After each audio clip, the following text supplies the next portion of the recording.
Face zoom ಮಾಡ್ರಮ್ಮ.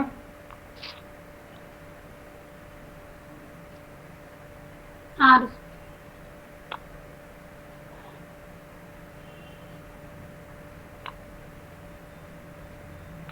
Sir ಅದು ಆಗ್ಲತ್ತಿಲ್ಲ ರೀ. ಬರ್ತದೆ ನೋಡಮ್ಮ, ಬರ್ತದೆ. ಅಮ್ಮ ವಸತ್ತ ಸ್ವಲ್ಪ ಹೆಲ್ಪ್ ಮಾಡ್ರಿ. ಸರ್ ಆಯ್ತು ಆಯ್ತು. ಇನ್ನೊಂದು ಸ್ವಲ್ಪ.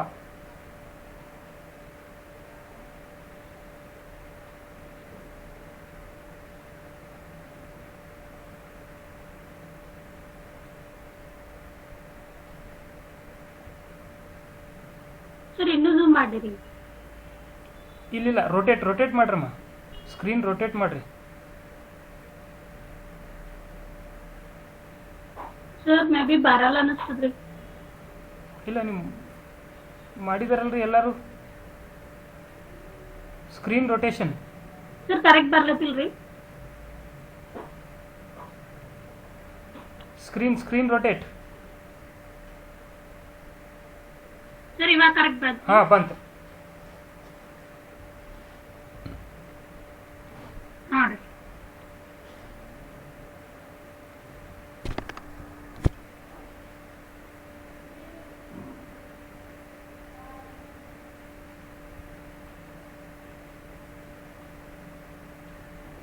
Government First Grade College, PG Department of Commerce.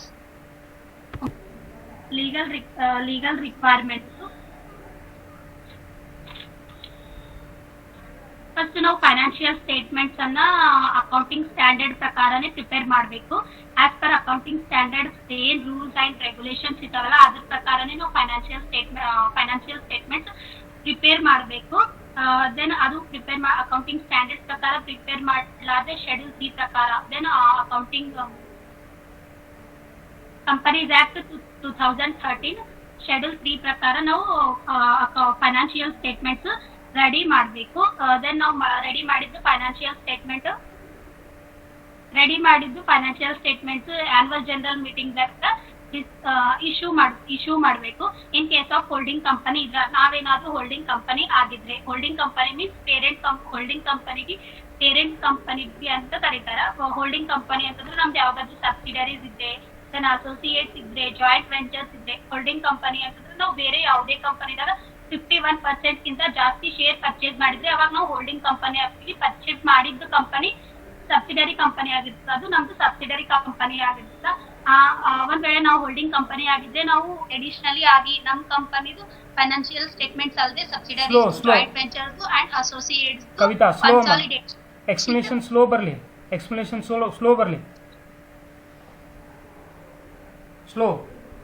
ಹಾಂ ರೀ sir. Consolidate balance sheet prepare ಮಾಡ್ಬೇಕು. ನಾವೆಲ್ಲ ನಮ್ ಕಂಪನಿದು ಏನ್ ಪ್ರಿಪೇರ್ ಮಾಡ್ಕೊಂತೀವಿ ಅದಕ್ಕೆ ಸ್ಟ್ಯಾಂಡ್ ಅಲೋನ್ ಬ್ಯಾಲೆನ್ಸ್ ಶೀಟ್ ಅಂತಾರ. ದೆನ್ ನಾವೇನು subsidiaries, joint venture, then associate ಏನ್ ಪ್ರಿಪೇರ್ ಮಾಡ್ತೀವಲ್ಲ ಅದಕ್ಕೆ consolidated balance sheet, financial statement ಅಂತ ಕರೀತಾರ. ಕನ್ಸಾಲಿಡೇಟೆಡ್ ಫೈನಾನ್ಷಿಯಲ್ ಸ್ಟೇಟ್ಮೆಂಟ್ಸ್ ನು ಆಸ್ ಪರ್ ಅಕೌಂಟಿಂಗ್ ಸ್ಟ್ಯಾಂಡರ್ಡ್ಸ್ ಪ್ರಕಾರನೇ ರೆಡಿ ಮಾಡಬೇಕು. ದೆನ್ ಶೆಡ್ಯೂಲ್ 3 ಪ್ರಕಾರನೇ ರೆಡಿ ಮಾಡಬೇಕು. ಅದು ರಿವೈಸ್ ಆಗಿ ಇವಾಗ ಶೆಡ್ಯೂಲ್ 4 ಆಗ್ಯದ. ಶೆಡ್ಯೂಲ್ 3 ಅಂದ್ರೆ ಹೆಂಗಿರ್ತದಂತ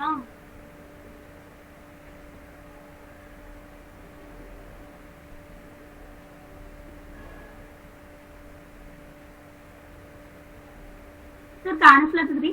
ಕಾಣಿಸ್ತಾ ಇದೆ. ಶೆಡ್ಯೂಲ್ 3 ಪ್ರಕಾರ ಫಾರ್ಮೆಟ್ ಹಿಂಗಿರ್ತದ. ನಾವು ಫೈನಾನ್ಷಿಯಲ್ ಸ್ಟೇಟ್ಮೆಂಟ್ ರೆಡಿ ಮಾಡಬೇಕು. ಇಕ್ವಿಟಿ ಅಂಡ್ ಲಯಬಿಲಿಟೀಸ್ ಮೀನ್ಸ್ ನಾವು ನಾರ್ಮಲಿ ಸ್ವಲ್ಪ ಝೂಮ್ ಮಾಡ್ರಿ. ಶೆಡ್ಯೂಲ್ 3 ಸರ್ ಏನ್ರಿ ಇದು ಏನ್ ಫಾರ್ಮೆಟ್ ತೋರಿಸಿರಲ್ಲ ಸ್ವಲ್ಪ ಅದು ಝೂಮ್ ಮಾಡ್ರಿ. ಹಾ ರೀ ಸರ್. ಶೆಡ್ಯೂಲ್ 3 ಫಾರ್ಮೆಟ್ ಹಿಂಗಿರ್ತದ. ಇಕ್ವಿಟೀಸ್ ಅಂಡ್ ಲಯಬಿಲಿಟೀಸ್ ನಾವ್ ಇವಾಗ ಇಕ್ವಿಟಿ ಇದು ಲಯಬಿಲಿಟಿ ಒಂದ್ ಸೈಡ್, ಅಸೆಟ್ಸ್ ಒಂದ್ ಸೈಡ್ ಬರೀತೀವಲ್ಲ, ಇದು ಎರಡು ಸ್ಟೇಟ್ ಆಗಬಾರ್ದು, ತೋರಿಸ್ಬೇಕು. ಈ ಫಾರ್ಮೆಟ್ ಪ್ರಕಾರನೇ ನಾವು ಫೈನಾನ್ಷಿಯಲ್ ಸ್ಟೇಟ್ಮೆಂಟ್ ಪ್ರಿಪೇರ್ ಮಾಡಬೇಕು. ಮೀನ್ಸ್ ಇಕ್ವಿಟೀಸ್ ಅಂಡ್ ಲಯಬಿಲಿಟೀಸ್ ಅಂತ ಫಸ್ಟ್ ಹೆಡಿಂಗ್, ದೆನ್ ಅಸೆಟ್ಸ್ ಅಂತ ಸೆಕೆಂಡ್ ಹೆಡಿಂಗ್ ಇರ್ತದ. Schedule wise means notes to balance sheet ಅಂತ ಏನ್ ಹಾಕ್ತಿದ್ವಲ್ಲ ಅವಾಗ ನಾವು ಆ ನೋಟ್ಸ್ ಎಲ್ಲ ಬರ್ದು ಇದ್ರ ಪ್ರಕಾರ ರೆಡಿ ಮಾಡಬೇಕು. ಮೀನ್ಸ್ ಶೇರ್ ಹೋಲ್ಡರ್ ಫಂಡು, ಅದ್ರೊಳಗೆ ಶೇರ್ ಕ್ಯಾಪಿಟಲ್, ಅದಕ್ಕೆ ನೋಟ್ ಬಂದು ರಿಸರ್ವ್ ಅಂಡ್ ಸರ್ಪ್ಲಸ್, ಅದಕ್ಕೆ ನೋಟ್ಸು. ಮೀನ್ಸ್ ಇದಾಗಣ ಇದೇ ತಗೊಂಡು ನಾವು ಪ್ರಿಪೇರ್ ಮಾಡಬೇಕು. ಇವಾಗ ನಾವು ಹೆಂಗ್ ಮಾಡ್ತೀವಿ, ನಾರ್ಮಲ್ ಆಗಿ ಪ್ರಿಪೇರ್ ಮಾಡ್ಬೇಕಾದ್ರೆ ನಮಗೆ ಯಾವ್ದು ಫಸ್ಟ್ ಬರ್ತದ, ಬಿಲ್ಸ್ ಟೇಬಲ್ ಗೊತ್ತಿದೆ, ಫಸ್ಟ್ ಬಿಲ್ಸ್ ಟೇಬಲ್ ಹಾಕೋತೀವಿ. ಹಂಗ ಯಾವ್ದು ಫಸ್ಟ್ ಬರ್ತದೆ, ಯಾವ್ದು ಬರ್ತದೆ ಅದೇ ಹಾಕೊಂಡು ನಾವು ರೆಡಿ ಮಾಡ್ತೀವಿ normal stand alone balance sheet. But ಇದು ಶೆಡ್ಯೂಲ್ 3 ಪ್ರಕಾರ ಇದೇ ನೋಟ್ಸ್ ಎಲ್ಲ ಕರೆಕ್ಟ್ ಆಗಿ ಹಾಕೊಂಡು ಇದೇ ಫಾರ್ಮೆಟ್ ನಾಗ ನಾವು ಪ್ರಿಪೇರ್ ಮಾಡ್ಬೇಕು ಅಂತ ಹೇಳ್ತದ.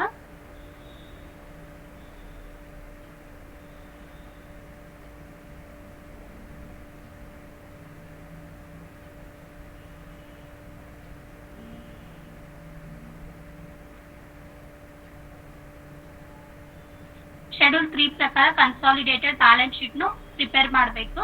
ದೆನ್ ನಾವು ಪ್ರಿಪೇರ್ ಮಾಡಿದ್ದು ಬ್ಯಾಲೆನ್ಸ್ ರಿಪೋರ್ಟ್ ಅನ್ನ ಸಬ್ಮಿಟ್ ನು ಮಾಡಬೇಕು ರಿಜಿಸ್ಟ್ರಾರ್ ಆಫ್ ಕಂಪನಿ. ನಾವೇನಾದ್ರೂ ರಿಜಿಸ್ಟ್ರಾರ್ ಆಫ್ ಕಂಪನಿ ಆಗಿದ್ರೆ, ನಾವು ಯಾವ್ದಾದ್ರು ಬೇರೆ ಕಂಪನಿದು ಕಂಟ್ರೋಲಿಂಗ್ ಕೆಪಾಸಿಟಿ ನಮ್ಮ ಹತ್ರ ಇದ್ರೆ ಅವರಿಗೆಲ್ಲ ನಾವು ರಿಜಿಸ್ಟ್ರಾರ್ ಆಫ್ ಕಂಪನಿಗೆ ನಮ್ದು ರಿಪೋರ್ಟ್ ಸಬ್ಮಿಟ್ ಮಾಡಬೇಕು.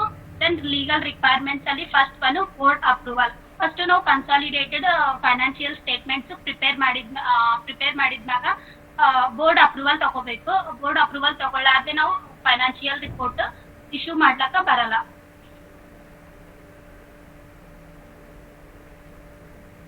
ದೆನ್ ನಾವು ಕನ್ಸಾಲಿಡೇಟೆಡ್ ಫೈನಾನ್ಷಿಯಲ್ ಸ್ಟೇಟ್ಮೆಂಟ್ ಬೋರ್ಡ್ ಲಿಂದ ಅಪ್ರೂವಲ್ ತಗೊಂಡಿದ್ಮ್ಯಾಗ ಬೋರ್ಡ್ ಆಫ್ ಡೈರೆಕ್ಟರ್ ಹತ್ರ ಬೋರ್ಡ್ ಆಫ್ ಡೈರೆಕ್ಟರ್ ಲಿಂದ ಸೈನ್ ತಗೊಳ್ಬೇಕು. ಅಥವಾ ಅವ್ರಲಿಂದ ತಗೊಳಕ್ ಆಗ್ಲಿಲ್ಲ ಅಂತಂದ್ರ any of 2 directors of the company, ಯಾರಾದ್ರೂ 2 ಡೈರೆಕ್ಟರ್ಸ್ ಕಂಪನಿಯ ಯಾರಾದ್ರೂ 2 ಡೈರೆಕ್ಟರ್ ಹತ್ರ ನಾವು ಸೈನ್ ತಗೋಬೇಕು. ಆ ಡೈರೆಕ್ಟರ್ಸ್ ಯಾರಾಗಿರ್ಬೇಕು ಅಂತಂದ್ರ ಕಂಪನಿಯ ಸೆಕ್ರೆಟರಿ ಯಾರು ಡೈರೆಕ್ಟರ್ಸ್ ಅಂತ ಹೇಳಿ ಅಪಾಯಿಂಟ್ ಮಾಡಿರ್ತಾರಲ್ಲ ಅಂತ ಡೈರೆಕ್ಟರ್ಸ್ ಲಿಂದ ನಾವು ಸಿಗ್ನೇಚರ್ ತಗೋಬೇಕು. ದೆನ್ ಅದ್ರ ಜೊತೆಗೆ ಫೈನಾನ್ಷಿಯಲ್ ಸ್ಟೇಟ್ಮೆಂಟ್ ಜೊತೆಗೆ audit report and board report ಎರಡೂನು ನಾವು ಫೈನಾನ್ಷಿಯಲ್ ಸ್ಟೇಟ್ಮೆಂಟ್ಸ್ ಗೆ ಅಟ್ಯಾಚ್ ಮಾಡಬೇಕು. ಯಾವಾಗ ನಾವು ಫೈನಾನ್ಷಿಯಲ್ ಸ್ಟೇಟ್ಮೆಂಟ್ಸ್ ಇನ್ನ ಇಶ್ಯೂ ಮಾಡಕ್ಕಿಂತ ಬಿಫೋರೆ ನಾವು auditor report and board report ನು ಅಟ್ಯಾಚ್ ಮಾಡಬೇಕು. ದೆನ್ ರೀಓಪನಿಂಗ್ ಆಫ್ ಅಕೌಂಟ್ಸ್ ಅಂದ್ರೆ ಏನ್ ಹೇಳ್ತದೆ ಅಂದ್ರೆ ನಮ್ ಬಿಸ್ನೆಸ್ ಆಕ್ಟಿವಿಟಿ ಯಾವಾಗ ಸ್ಟಾರ್ಟ್ ಮಾಡಬೇಕು, ದೆನ್ ನಮ್ದು ಬುಕ್ಸ್ ಆಫ್ ಅಕೌಂಟ್ಸ್ ಯಾವಾಗ ಓಪನ್ ಮಾಡ್ಬೇಕು ಅಂತ ಹೇಳ್ತದೆ. ಇದು ಮೀನ್ಸ್ ನಮ್ ಕಂಪನಿ ಒಳಗ ಯಾವ್ದಾದ್ರು ಫ್ರಾಡ್ ಆದ್ರೆ, ಫ್ರಾಡ್ ಆದ್ರ, ಮಿಸ್ ಮ್ಯಾನೇಜ್ಮೆಂಟ್ ಆದ್ರ, ಕೋರ್ಟಿಗೆ ಕೇಸ್ ಆದ್ರ ಅಂತ ಸಮಯದಾಗ ನಮ್ದು ಅಕೌಂಟ್ಸ್ ಯಾವಾಗ ರಿಓಪನ್ ಮಾಡ್ಬೇಕು ಅಂತ ಹೇಳ್ತದ. ದೆನ್ ನಮ್ದು ಕಂಪನಿ ಒಳಗ ನಾವು ಆಸ್ ಪರ್ ಸೆಕ್ಷನ್ಸ್ ಪ್ರಕಾರ ನಾವು ಫೈನಾನ್ಷಿಯಲ್ ರಿಪೋರ್ಟ್ ರೆಡಿ ಮಾಡಿಲ್ಲ ಅಂತಂದ್ರೆ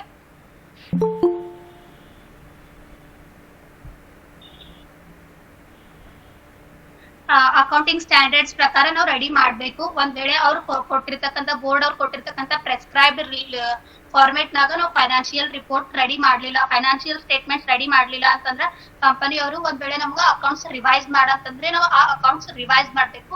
ಮತ್ತೆ ಯಾಕೆ ರಿವೈಸ್ ಮಾಡಿದ್ದೇವೆ ಅಂತ ರೀಸನ್ ಕೊಡ್ಬೇಕು. ಆ ರಿವೈಸ್ ಮಾಡ್ಬೇಕಂದ್ರೆ ನಾವು ಕೋರ್ಟ್ಲಿಂದ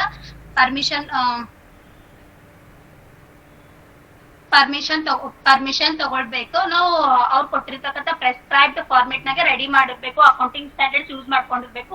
ಯೂಸ್ ಮಾಡ್ಕೊಳ್ಳಿಲ್ಲ ಅಂತಂದ್ರೆ ರಿವೈಸ್ ಮಾಡಂದ್ರೆ ನಾವು ರಿವೈಸ್ ಮಾಡ್ಬೇಕು. ಆ ರಿವೈಸ್ ಆಗಿದ್ದು ಒಂದೇ ಸರಿ ರಿವೈಸ್ ಆಗ್ತದೆ, ಮತ್ ರಿವೈಸ್ ಮಾಡ್ಲಕ್ ಬರಲ್ಲ. ಆ ರಿವೈಸ್ ಏನಾಗಿರ್ತದ ಅದೇ ಲಾಸ್ಟ್ ನಮ್ದು ಆಗಿರ್ತದ, ಅದೇ ಫೈನಲ್ ಆಗಿರ್ತದೆ. Then revision of accounts and reports. Revision of accounts and reports ಏನ್ ಹೇಳ್ತದ ಅಂತಂದ್ರ ನಾವು ಸೆಕ್ಷನ್ 129 ಅಂಡ್ 134 ಪ್ರಕಾರ ನಮ್ ಫೈನಾನ್ಷಿಯಲ್ ಸ್ಟೇಟ್ಮೆಂಟ್ಸ್ ಪ್ರಿಪೇರ್ ಮಾಡಿರ್ಬೇಕು. ಒಂದ್ ವೇಳೆ ಸೆಕ್ಷನ್ 129 134 ಪ್ರಕಾರ ಪ್ರಿಪೇರ್ ಮಾಡ್ಲಿಲ್ಲ ಅಂದ್ರೆ ಏನಾಗ್ತದ ಅಂತಂದ್ರ ಸೆಕ್ಷನ್ 129 ಏನ್ ಹೇಳ್ತದ ಅಂತಂದ್ರ ನಾವು financial statements true and fair view ಒಳಗ್ ಇರ್ಬೇಕು. ನಾವು ಪ್ರಿಪೇರ್ ಮಾಡಿದ್ದು financial statement true and fair view ನಾಗ ಇರ್ಬೇಕು. ಅದ್ರಾಗ ಬ್ಯಾಲೆನ್ಸ್ ಶೀಟ್ ಇರ್ಬೇಕು, P&L ಅಕೌಂಟ್ ಇರ್ಬೇಕು, ಕ್ಯಾಶ್ ಫ್ಲೋ ಸ್ಟೇಟ್ಮೆಂಟ್ ಇರಬೇಕು, ಮತ್ತೆ ಎಕ್ಸ್ಪ್ಲನೇಟರಿ ನೋಟ್ಸ್ ಇರ್ಬೇಕು. ಅದಕ್ಕೆ ಏನಾದ್ರು ರಿಲೇಟೆಡ್ ನೋಟ್ಸ್ ಏನಾದ್ರು ಇದ್ರೆ ಅದನ್ನು ಬರ್ದಿರ್ಬೇಕು. ಅದ್ರ ಪ್ರಕಾರನೇ ನಾವು ಫೈನಾನ್ಷಿಯಲ್ ಸ್ಟೇಟ್ಮೆಂಟ್ಸ್ ರೆಡಿ ಮಾಡ್ಬೇಕಂತೇಳಿ ಸೆಕ್ಷನ್ 129 ಹೇಳ್ತಿದ. ಒಂದ್ ವೇಳೆ ನಾವು ಅದ್ರ ಪ್ರಕಾರ ರೆಡಿ ಮಾಡ್ಲಿಲ್ಲ ಅಂತಂದ್ರ ಪೆನಾಲ್ಟಿನೂ ಕಟ್ಬೇಕಾಗ್ತದ. ಆ ಪೆನಾಲ್ಟಿ ಎಷ್ಟಿರ್ತದ ಅಂತಂದ್ರ 50,000 ಲಿಂದ 5 lakh ವರೆಗೂ ಏನೋ ಪೆನಾಲ್ಟಿ ಇರ್ತದ. ದೆನ್ 1 ವರ್ಷ ಜೈಲು ಶಿಕ್ಷೆನೂ ಇರ್ತದ ಅಂತ ಸೆಕ್ಷನ್ 129 ಹೇಳ್ತದ. ದೆನ್ ಸೆಕ್ಷನ್ 134 ಏನ್ ಹೇಳ್ತದ ಅಂತಂದ್ರ ದೆನ್ ನಮ್ ಫೈನಾನ್ಷಿಯಲ್ ಸೆಕ್ಷನ್ 134 ಏನ್ ಹೇಳ್ತದ ಅಂತಂದ್ರ ನಮ್ದು ಫೈನಾನ್ಷಿಯಲ್ ಸ್ಟೇಟ್ಮೆಂಟ್ ಯಾರು ಸೈನ್ ಮಾಡ್ಬೇಕು ಅಂತ ಹೇಳಿ ಸೆಕ್ಷನ್ 134 ಹೇಳ್ತದ.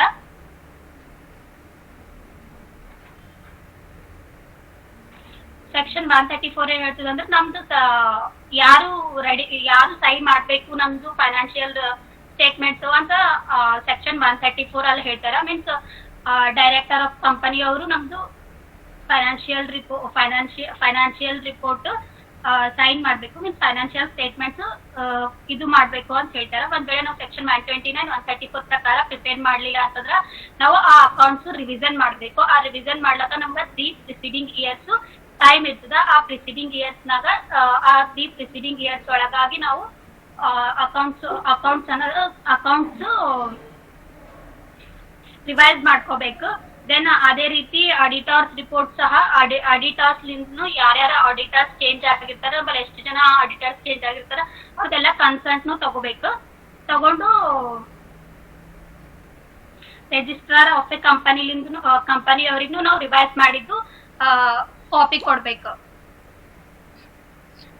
Then fourth one, the National Financial Reporting Authority. The National Financial Reporting Authority ಏನ್ ಹೇಳ್ತದ ಅಂತಂದ್ರ ನಾವು ಪ್ರಿಪೇರ್ ಮಾಡಿರ್ತಕ್ಕಂಥ ಫೈನಾನ್ಷಿಯಲ್ ಸ್ಟೇಟ್ಮೆಂಟ್ಸ್ ಎಲ್ಲ ಕರೆಕ್ಟ್ ಆಗಿರ್ಬೇಕು.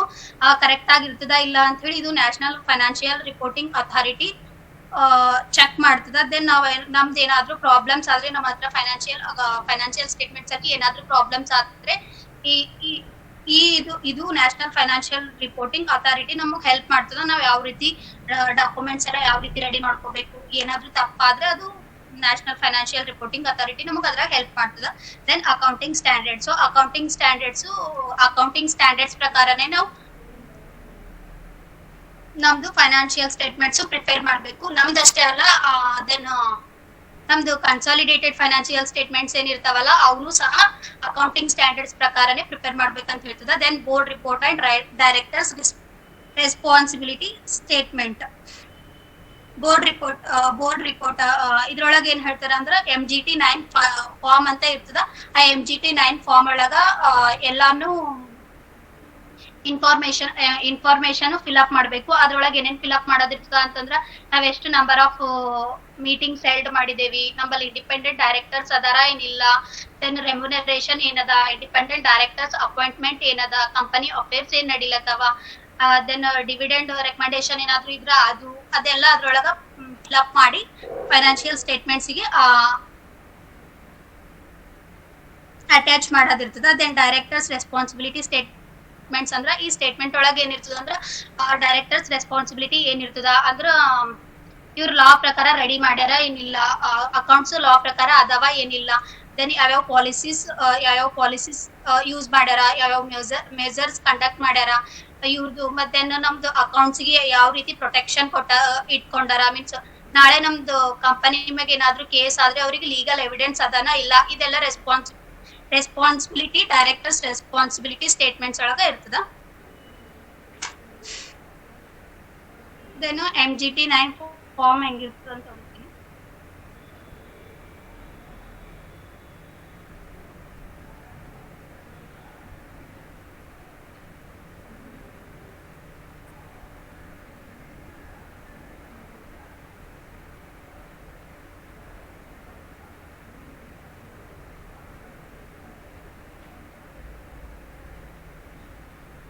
MGT 9 ಫಾರ್ಮ್ ನೋಡ್ಲಕ್ಕ ಈ ತರ ಇರ್ತದೆ. ಮೇ ಬಿ 11 pages ಏನೋ ಅದಾವ.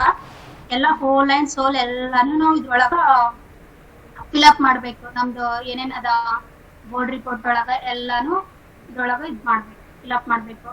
Number of meetings held, independent director, ಅವ್ರ ಬಗ್ಗೆ ಎಲ್ಲ ಇನ್ಫಾರ್ಮೇಶನ್, ನಮ್ದು registration date, name of the company, ಇದೆಲ್ಲ ಏನೇನದ ಈ ಫಾರ್ಮ್ ಫಿಲ್ಅಪ್ ಮಾಡಿ ಫೈನಾನ್ಷಿಯಲ್ ಸ್ಟೇಟ್ಮೆಂಟ್ಸ್ ಗೆ ಅಟ್ಯಾಚ್ ಮಾಡ್ಬೇಕು. ಇದು ಆಸ್ ಪರ್ 2013 ಪ್ರಕಾರಮ್ಮ ಕಂಪ್ನೀಸ್ ಆಕ್ಟ್ ಆಫ್ 2013 ಹಾ ಪ್ರಕಾರ. ರೀ ಸರ್. ಹ್ಞೂ ಹಾ ರೀ ಸರ್. ಹಾ ಹ್ಞೂ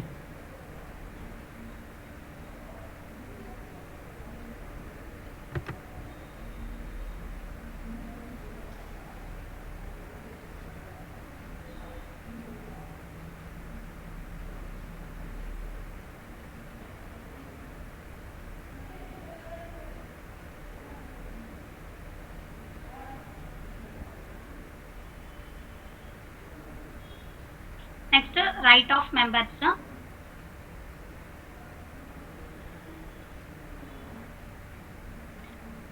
ಸಾರಿ, ಇಂಡಿಪೆಂಡೆಂಟ್ ಡೈರೆಕ್ಟರ್ಸ್ ಇನ್ಫಾರ್ಮೇಶನ್ ಅದರಲ್ಲಿ ಫಿಲ್ಅಪ್ ಮಾಡೋದಿರ್ತದೆ. ಇಂಡಿಪೆಂಡೆಂಟ್ ಡೈರೆಕ್ಟರ್ಸ್ ಅಂತಂದ್ರೆ ಈ ಕಂಪನಿ ಆಕ್ಟ್ 2013 ಪ್ರಕಾರ ಇಂಡಿಪೆಂಡೆನ್ಸ್ ಡೈರೆಕ್ಟರ್ ಅಂತ ಹೊಸಬ್ರು ಅಪಾಯಿಂಟ್ ಆಗ್ಲತ್ತಾರ. ಇವರು ಎಲ್ಲಾ ಕಂಪನೀಸ್ಗೂ ಕೆಲವೊಂದು ಕಂಪನೀಸಿಗೆ ಇರ್ಬೋದು, ಇರ್ದೇನೂ ಇರ್ಬೋದು. ಬಟ್ ಇವ್ರಿಗೆ ಅಪಾಯಿಂಟ್ ಮಾಡ್ಬೇಕಂದ್ರೆ ಗೌರ್ಮೆಂಟ್ ಕಡೆಯಿಂದ ಎಲ್ಲಾ ಇನ್ಫಾರ್ಮೇಶನ್ ಇದ್ದಿರ್ತದ. ಯಾರು ಇಂಡಿಪೆಂಡೆಂಟ್ ಡೈರೆಕ್ಟರ್ಸ್ ಅದಾರ ಅಂತ ಹೇಳಿ ಗೌರ್ಮೆಂಟ್ ಹತ್ರ ಎಲ್ಲಾ ಕಂಪನಿದ್ನು ಇಂಡಿಪೆಂಡೆಂಟ್ ಡೈರೆಕ್ಟರ್ಸ್ದು ಇನ್ಫಾರ್ಮೇಶನ್ ಇರ್ತದ. ದೆನ್ ಇವರು ಕಂಪನಿದು ಡೇ ಟು ಡೇ ಅಫೇರ್ಸ್ ಒಳಗ ಇನ್ವಾಲ್ವ್ ಆಗಲ್ಲ. ಇವ್ರು ಕೇವಲ ಕೆಲವೊಂದು ಸಾರಿ ಅಷ್ಟೇ ಕಂಪನಿದು ಆಕ್ಟಿವಿಟೀಸ್ ನಾಗ, ಈ ಮೀಟಿಂಗ್ಸ್ ನಾಗ ಅಷ್ಟೇ ಇದು ಆಗ್ತಾರ ಅಂತ ಹೇಳ್ಬೋದು, ಇನ್ವಾಲ್ವ್ ಆಗ್ತಾರ ಅಂತ ಹೇಳ್ಬೋದು.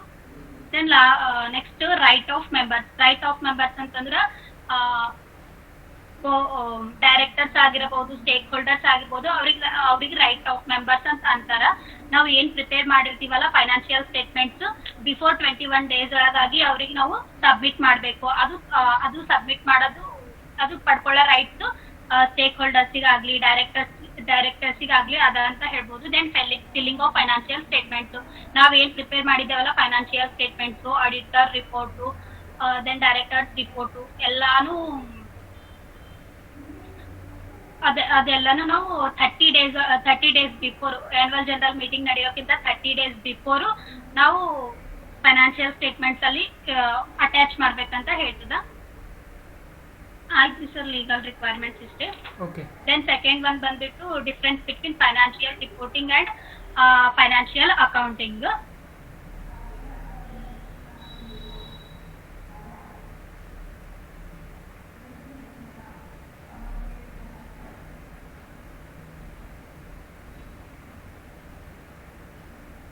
Next, difference between financial reporting and financial accounting. Meaning financial reporting ಅಂದ್ರೆ ನಮ್ದು financial information outsider of the ಕಂಪನಿಗೆ ಕಮ್ಯುನಿಕೇಟ್ ಮಾಡೋದು. ಫೈನಾನ್ಷಿಯಲ್ ಅಕೌಂಟಿಂಗ್ ಅಂದ್ರೆ preparation of accounts, preparation of financial statements ಅಂತ ಹೇಳ್ಬೋದು. Then purpose to provide information to the investors, creditors and others. Financial report ಎದಕ್ಕೆ ready ಮಾಡ್ತೀವಿ ಅಂತಂದ್ರೆ ನಮ್ ಫೈನಾನ್ಷಿಯಲ್ ಇನ್ಫಾರ್ಮೇಶನ್ ಕ್ರೆಡಿಟರ್ಸ್, ಇನ್ವೆಸ್ಟರ್ಸ್ ಗೆ ತಿಳಿಸೋ ಸಲುವಾಗಿ ರೆಡಿ ಮಾಡ್ತೀವಿ. Then to provide information about financial performance. Means ನಾವು ಫೈನಾನ್ಷಿಯಲ್ ಪರ್ಫಾರ್ಮೆನ್ಸ್ ಅಂದ್ರೆ ನಾವು ಯಾವ ರೀತಿ ವರ್ಕ್ ಮಾಡ್ಲತ್ತೀವಿ, ನಮ್ ಕಂಪನಿ ಪೊಸಿಷನ್ ಏನದ, ಗುಡ್ ಅದನ ಬ್ಯಾಡ್ ಅದನ, ಬೇರೆ ಕಂಪನೀಸ್ಗೆ ಕಂಪೇರ್ ಮಾಡಿ ನೋಡ್ಲಕ್ಕ ಇನ್ವೆಸ್ಟರ್ಸ್ಗೆ ಹೆಲ್ಪ್ ಆಗ್ತದ. ಆ ರೀತಿ ನಾವು ಅದ್ರ ಸಲುವಾಗಿ ಫೈನಾನ್ಷಿಯಲ್ ಪರ್ಫಾರ್ಮೆನ್ಸ್ ತಿಳಿಸ್ಕೊಡೋ ಸಲುವಾಗಿ ಫೈನಾನ್ಷಿಯಲ್ ರಿಪೋರ್ಟ್ ರೆಡಿ ಮಾಡ್ತೀವಿ. ದೆನ್ ಫೈನಾನ್ಷಿಯಲ್ ಅಕೌಂಟಿಂಗ್ ಪರ್ಪೋಸ್ ಏನದಂದ್ರೆ to provide accounting information to its users. Financial statements ಯಾರು ಯೂಸ್ ಮಾಡ್ತಾರಲ್ಲ ಅವರಿಗೆ ಇನ್ಫಾರ್ಮೇಶನ್ ಪ್ರೊವೈಡ್ ಮಾಡ್ತಾ. ಇದನ್ನು ಟು ಫೆಸಿಲಿಟೇಟ್ಸ್ ರ್ಯಾಷನಲ್ ಡಿಸಿಷನ್ ಮೇಕಿಂಗ್. ಮೀನ್ಸ್ ಇನ್ವೆಸ್ಟ್ಮೆಂಟ್ ಮಾಡ್ಬೇಕಾ ಬೇಡ, ಈ ಫೈನಾನ್ಷಿಯಲ್ ಸ್ಟೇಟ್ಮೆಂಟ್ಸ್ ನೋಡಿ ಯೂಸರ್ಸ್ಗೆ ಗೊತ್ತಾಗ್ತದ. Then features, financial reporting features ಏನದ ಅಂತಂದ್ರೆ ರಿಲಿಯಾಬಿಲಿಟಿ. ಅಂದ್ರ ನಾವು ಏನ್ ಪ್ರಿಪೇರ್ ಮಾಡಿದೀವಿ ಅದು ಟ್ರೂ ಆಗಿರ್ಬೇಕು, ಕರೆಕ್ಟ್ ಆಗಿರ್ಬೇಕು. ಸುಳ್ಳು ತಪ್ಪು ಮಾಹಿತಿ ನಾವು ಫೈನಾನ್ಷಿಯಲ್ ರಿಪೋರ್ಟಿಂಗ್ ದಾಗ ನೀಡಬಾರ್ದು. ದೆನ್ ರಿಲೆವೆನ್ಸ್ ಅಂದ್ರೆ ನಮ್ಗೆ ಏನ್ ರಿಲೇಟೆಡ್ ಅದ ಕಂಪನಿ ರಿಲೇಟೆಡ್ ಅಷ್ಟೇ ಬರೀಬೇಕು, ಬೇರೆದು ಇನ್ಫಾರ್ಮೇಶನ್ ಅದ್ರಾಗ ಆಡ್ ಮಾಡಬಾರ್ದು. ಕಂಪೇರಬಿಲಿಟಿ, ದೆನ್ ಫೈನಾನ್ಷಿಯಲ್ ರಿಪೋರ್ಟ್ ನೋಡಿದ ತಕ್ಷಣ ನಮಗೆ ಕಂಪೇರ್ ಮಾಡಂಗಿರ್ಬೇಕು, ಅಷ್ಟು ಕಂಪೇರ್ ಮಾಡೋ ತರ ನಾವು ಪ್ರಿಪೇರ್ ಮಾಡ್ಬೇಕು. ದೆನ್ ಅಂಡರ್ಸ್ಟ್ಯಾಂಡಬಿಲಿಟಿ, ನಮ್ಗೆ ಫೈನಾನ್ಷಿಯಲ್ ರಿಪೋರ್ಟ್ ನೋಡಿದ ತಕ್ಷಣ ಅಂಡರ್ಸ್ಟ್ಯಾಂಡ್ ಆಗ್ಬೇಕು, ಆ ರೀತಿ ನಾವು ಪ್ರಿಪೇರ್ ಮಾಡ್ಬೇಕು. ದೆನ್ ಫೈನಾನ್ಷಿಯಲ್ ಅಕೌಂಟಿಂಗ್ ಡಿಫ್ರೆನ್ಸ್ ಅಂದ್ರೆ ಐಡೆಂಟಿಫಿಕೇಶನ್ ಫೈನಾನ್ಷಿಯಲ್ ಟ್ರಾನ್ಸಾಕ್ಷನ್ಸ್. ಇದ್ರ ಫೀಚರ್ಸ್ ಏನದಂದ್ರೆ ಫೈನಾನ್ಷಿಯಲ್ ಅಕೌಂಟಿಂಗ್ ದಾಗ ನಾವು ಐಡೆಂಟಿಫಿಕೇಶನ್ ಮಾಡಬಹುದು ಯಾವ್ದು ಫೈನಾನ್ಷಿಯಲ್ ಟ್ರಾನ್ಸಾಕ್ಷನ್ಸ್ ಅವ ಅಂತ. Then information is communicated to interested parties. ಇದ್ರ ಫೈನಾನ್ಷಿಯಲ್ ಸ್ಟೇಟ್ಮೆಂಟ್ಸ್ ಲಿಂದ ಗೊತ್ತಾಗ್ತದ ಇಂಟ್ರೆಸ್ಟೆಡ್ ಪಾರ್ಟೀಸ್ ಗೆ ಕಮ್ಯುನಿಕೇಟ್ ಮಾಡಬಹುದು. ಅಂದ್ರೆ ನಮ್ಮ ಫೈನಾನ್ಷಿಯಲ್ ಸ್ಟೇಟ್ಮೆಂಟ್ಸ್ ಯಾರಿಗೆ ಬೇಕು ಅಂತಂತಾರ ಅವ್ರಿಗೆ ಕೊಡಬಹುದು. Then importance helps to take decisions and actions of management. Financial report ಏನ್ ಮಾಡ್ತದ ಅಂತಂದ್ರೆ ಡಿಸಿಷನ್ ತಗೊಳಕ ಮ್ಯಾನೇಜ್ಮೆಂಟ್ ಗೆ ಹೆಲ್ಪ್ ಮಾಡ್ತದ. then help to disclose financial position of the company. ಮತ್ತೆ ನಮ್ಮ ಫೈನಾನ್ಷಿಯಲ್ ಪೊಸಿಷನ್ ಏನದ ಅಂತ ತಿಳಿಸ್ಕೊಡ್ಲಕ್ಕ ಹೆಲ್ಪ್ ಮಾಡ್ತದ. then financial accounting ಏನು ಡಿಫರೆನ್ಸ್ ಅದ, ಫೈನಾನ್ಷಿಯಲ್ ಅಕೌಂಟಿಂಗ್ ಏನ್ ಇಂಪಾರ್ಟೆನ್ಸ್ ಅದ ಅಂತಂದ್ರೆ ಮೇಂಟೈನ್ ಬಿಸ್ನೆಸ್ ರೆಕಾರ್ಡ್. ನಾವು ಫೈನಾನ್ಷಿಯಲ್ ಅಕೌಂಟ್ ಲಿಂದ ನಮ್ದು ಏನು ಬಿಸ್ನೆಸ್ ಅದ ಅದ್ರದ್ದು ರೆಕಾರ್ಡ್ ಮಾಡಬಹುದು. ಅಕೌಂಟ್ಸ್ ಬಿಸ್ನೆಸ್ ರೆಕಾರ್ಡ್ ಮಾಡಬಹುದು. Then present to financial position, present value ಏನದ, ನಮ್ದು ಫರ್ಮ್ ಪ್ರೆಸೆಂಟ್ ವ್ಯಾಲ್ಯೂ ಏನದ ಅಂತ ತಿಳಿಸ್ಕೊಡ್ಬಹುದು. Act as a legal evidence means ನಮಗ ಆಗಿ ವರ್ಕ್ ಮಾಡ್ತದ ಫೈನಾನ್ಷಿಯಲ್ ಸ್ಟೇಟ್ಮೆಂಟ್ಸ್ ಅಂತ ಹೇಳ್ಬಹುದು. ದೆನ್ ಕಂಪ್ಯಾರಿಸನ್, ಬೇರೆ ಕಂಪನಿ ಜೊತೆಗೆ ನಮ್ದು ಫೈನಾನ್ಷಿಯಲ್ ಸ್ಟೇಟ್ಮೆಂಟ್ ಕಂಪ್ಯಾರಿಸನ್ ಮಾಡ್ಕೋಬಹುದು. ದೆನ್ ಯೂಸರ್ಸ್ ಫೈನಾನ್ಷಿಯಲ್ ರಿಪೋರ್ಟ್ ಯಾರು ಯೂಸ್ ಮಾಡ್ತಾರಂದ್ರ ಇನ್ವೆಸ್ಟರ್ಸ್, ಲೆಂಡರ್ಸ್, ಕ್ರೆಡಿಟರ್ಸ್, ಗವರ್ನಮೆಂಟ್. ನಮ್ಮ financial report investors, lenders, creditors and government use ಮಾಡ್ತದೆ. ದೆನ್ ಫೈನಾನ್ಷಿಯಲ್ ಸ್ಟೇಟ್ಮೆಂಟ್ಸ್ ಯಾರು ಯೂಸ್ ಮಾಡ್ತಾರಂದ್ರೆ ಸ್ಟೇಕ್ ಹೋಲ್ಡರ್, ಫೈನಾನ್ಷಿಯಲ್ ಅಕೌಂಟಿಂಗ್ ಯಾರು ಯೂಸ್ ಮಾಡ್ತಾರಂದ್ರೆ stakeholders, government, bank, business owners ಇವರೆಲ್ಲ use ಮಾಡ್ಕೊಂತಾರ. ದೆನ್ ಮೇಜರ್ ಕಂಟೈನಿಂಗ್ಸ್ ಅಂದ್ರೆ financial reporting ದಾಗ ಏನಿರ್ತಾವ, ದೆನ್ ಫೈನಾನ್ಷಿಯಲ್ ಅಕೌಂಟ್ ಒಳಗೆ ಏನಿರ್ತದ ಅಂತಂದ್ರ ಫೈನಾನ್ಷಿಯಲ್ ರಿಪೋರ್ಟಿಂಗ್ ದಾಗ ಬ್ಯಾಲೆನ್ಸ್ ಶೀಟ್ ಇರ್ತದ, ಕ್ಯಾಶ್ ಫ್ಲೋ ಸ್ಟೇಟ್ಮೆಂಟ್ ಇರ್ತದ, directors report, auditors report, management decision and analysis report. ಈ ಎಲ್ಲಾ ಸ್ಟೇಟ್ಮೆಂಟ್ಗಳು ಫೈನಾನ್ಷಿಯಲ್ ರಿಪೋರ್ಟಿಂಗ್ ದಾಗ ಇರ್ತಾವ. ದೆನ್ ಫೈನಾನ್ಷಿಯಲ್ ಸ್ಟೇಟ್ಮೆಂಟ್ ಒಳಗೆ ಏನಿರ್ತಾವ, ಫೈನಾನ್ಷಿಯಲ್ ಅಕೌಂಟಿಂಗ್ ಒಳಗ ಏನಿರ್ತಾವ ಅಂದ್ರೆ trading account, P&L account, balance sheet. Then conclusion, totally ಆಗಿ ಎಲ್ಲಾ ಫರ್ಮ್ಸ್ ಫೈನಾನ್ಷಿಯಲ್ ರಿಪೋರ್ಟ್ ರೆಡಿ ಮಾಡ್ತಾವ. ಯಾಕಂದ್ರೆ ಅವ್ರದ್ದು ಫೈನಾನ್ಷಿಯಲ್ ಪೊಸಿಷನ್ ತಿಳಿಸ್ಕೊಡೋ ಸಲುವಾಗಿ. ಮತ್ತೆ ಇದು ಎಲ್ಲರಿಗೂ ಒಂದ್ ಬ್ಯಾಕ್ ಬೋನ್ ಇದ್ದಂಗ. ಮೀನ್ಸ್ ನಾವ್ ಏನಿದೀವಿ ಅಂತ ಗೊತ್ತಾದಾಗ ಮಾತ್ರ ಇನ್ನೊಬ್ರು ನಮ್ ಹತ್ರ ಬಂದು ಏನಾದ್ರೂ ಇನ್ವೆಸ್ಟ್ ಮಾಡಕ ಇಷ್ಟ ಪಡ್ತಾರ. ಸೊ ದಟ್ ಇದು ನಮಗ್ ಒಂದ್ ಬ್ಯಾಕ್ ಬೋನ್ ಇದ್ದಂಗ ಅಂತ ಹೇಳ್ಬಹುದು. ಆಯ್ತು. ಓಕೆ. ದೆನ್ ರೆಫರೆನ್ಸಸ್ ನಾ ತಗೊಂಡಿದ್ದು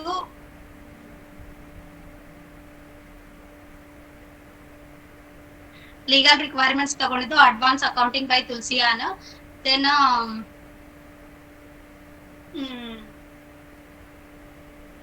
ICI ಮಟೀರಿಯಲ್ ಫೈನಲ್ ಕೋರ್ಸ್ ಅವರಿಗೆ ಫಸ್ಟ್ ಪೇಪರ್ ಇದು ಫೈನಾನ್ಷಿಯಲ್ ರಿಪೋರ್ಟಿಂಗ್ ಫಸ್ಟ್ ಮಾಡೆಲ್ ಅವರಿಗೆ ಇದೆ ಅದ. ಫಸ್ಟ್ ಮಾಡೆಲ್ ಅವರಿಗೆ ICI ಇದ್ದವರಿಗೆ ಅದ ಅಂತ ಹೇಳ್ಬೋದು.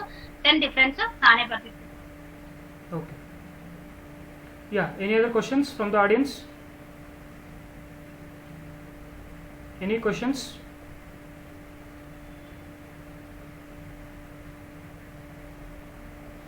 Any questions from the audience?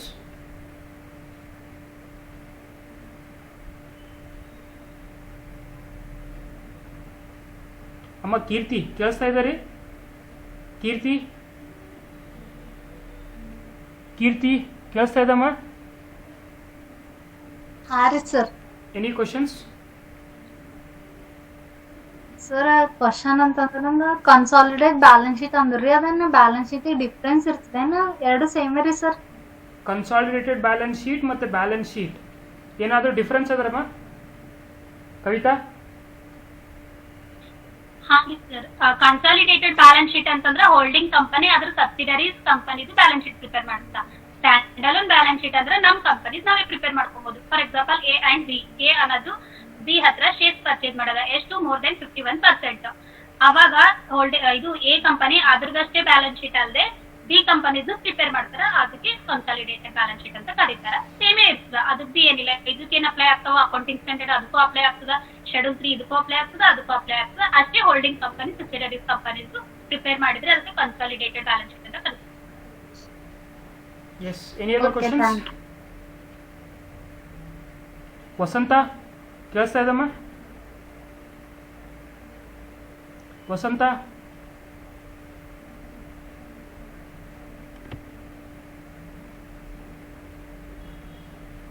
Vasantha? Okay. Sneha? ಹರ್ಮ್? Any doubts? ಇಲ್ಲ ರೀ ಸರ್. ಓಕೆ. ಸ್ನೇಹ ಅಮ್ಮ ಸ್ನೇಹ ಕೇಳಿಸ್ತಾ ಇದ್ದೀರಿ ಸ್ನೇಹ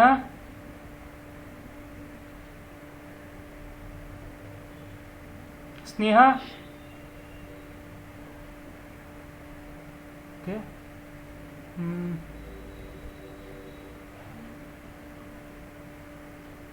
ಸಂಗೀತಾ ಅವ್ರೇನು ಬಂದಿಲ್ಲನು ಪ್ರಾಬ್ಲಿ ಓಕೆ ವರ್ಷಾ